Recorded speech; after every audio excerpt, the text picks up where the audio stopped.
शास्त्रकार ने एक ऊंची बात बताई है और कहा है कि वे लोग तुम्हें त्राण देने वाले और शरण देने वाले नहीं हो सकेंगे। वे कौन? जो तुम्हारे स्वजन, प्रियजन, मित्रजन, बंधुजन, आत्मीय जन हैं, वे भी तुम्हें त्राण और शरण देने वाले नहीं बन पाएंगे। और उल्टे रूप में यह भी बताया कि तुम भी उनको त्राण और शरण देने वाले नहीं बन पाओगे। ऊंची बात है और निश्चय की बात है, निश्चय नय की बात है, ऐसा प्रतीत हो रहा है। व्यवहार में देखते हैं, सहयोगी हैं, मित्र हैं, प्रियजन हैं, पारिवारिक जन हैं, उनसे त्राण भी मिलता है, शरण भी मिलती है। जो अधिकृत लोग हैं या राजा आदि सरकार हैं, वे अपने ढंग से त्राण भी देते हैं, शरण भी देते हैं, सहयोग भी देते हैं कि कहीं संकटग्रस्त हैं हमारे देश के लोग, उनको कैसे देश में लाया जाए। यूक्रेन में फंसे हुए हैं, उनको कैसे भारत में लाया जाए। तो शरण भी है, त्राण भी है। तब एक देश के लोग, देश की सरकार या प्रांत की सरकार अपने व्यक्तियों को जो संकट में कहीं फंसे हुए हैं, उनको लाने का प्रयास करती है।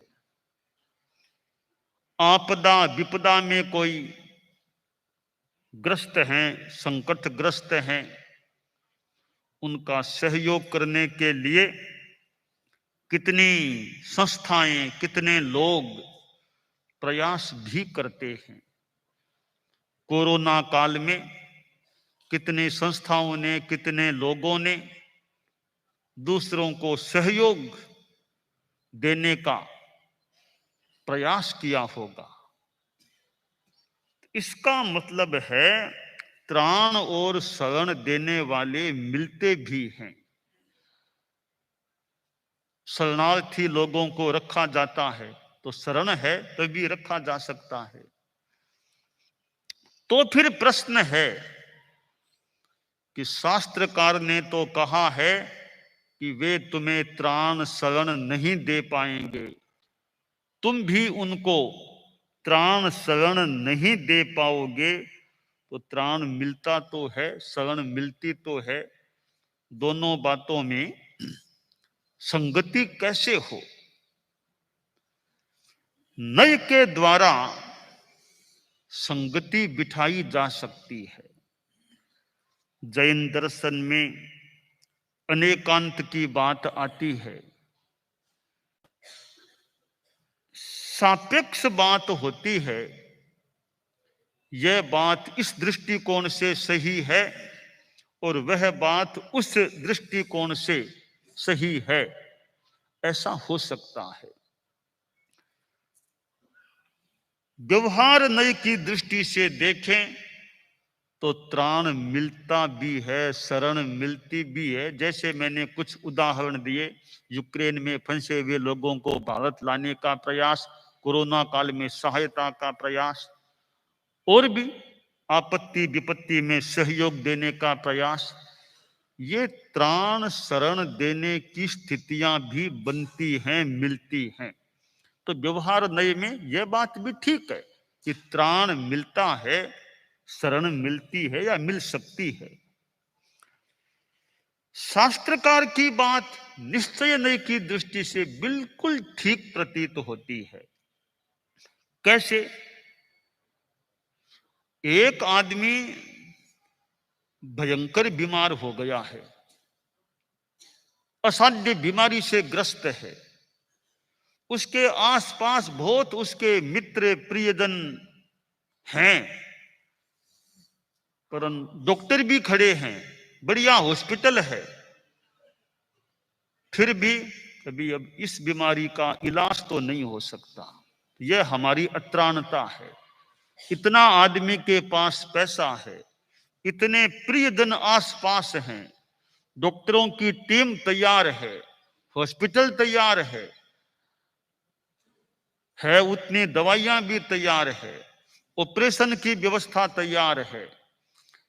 इतना सब होने के बाद भी जब यह बात आ जाती है, तो अब इलाज तो नहीं हो सकता। सपोर्टिंग चीजें भले ले लो, अब इलाज तो नहीं है। तो यह फिर हमारी अत्राणता, यह शास्त्रकार की बात है कि कोई त्राण नहीं दे पाएंगे, न प्रियजन न डॉक्टर, वो भी त्राण, अच्छी त्राण नहीं दे पाएंगे। यह अत्राणता की बात है। मृत्यु मंडराने लगती है, अरबों रुपयों वाला आदमी है, वो अरबों रुपये क्या काम आएंगे? अरबों रुपये दे दो तो भी मौत तो छोड़ती नहीं है। तो वो हमारी अत्राणता है। अब हमें करना क्या चाहिए? करना यह चाहिए, हम अत्राण त्राण की बात को समझ लें कि जहां अत्राण है वहां अत्राण है, कहीं सत्राण है वहां सत्राण भी हो सकते हैं। पर एक परम त्राण देने वाला धर्म है, अध्यात्म है। वो परम त्राण देने वाला है, ऐसा त्राण देता है फिर कोई खतरा नहीं, कोई मृत्यु नहीं, कोई बीमारी नहीं। वो स्थिति प्रदान करने वाला धर्म अध्यात्म होता है। तो सबसे बड़ा त्राण और शरण धर्म होता है। मंगल पाठ गृहस्थ लोग सुनते हैं, साधुओं से, बहुत भक्ति से भी सुनते हैं। अरहंते शरणं पवज्जामि, सिद्धे शरणं पवज्जामि, साहू शरणं पवज्जामि, केवली पन्नतं धम्मं शरणं पवज्जामि।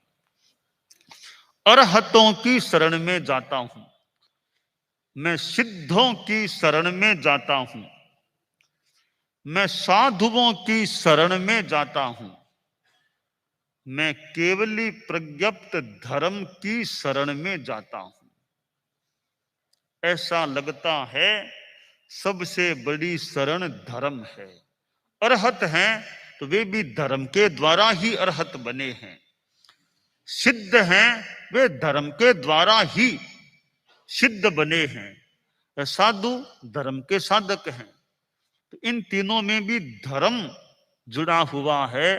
तो मानो सारांश है, निष्कर्ष है, केवली प्रज्ञप्त धर्म की शरण में जाता हूं।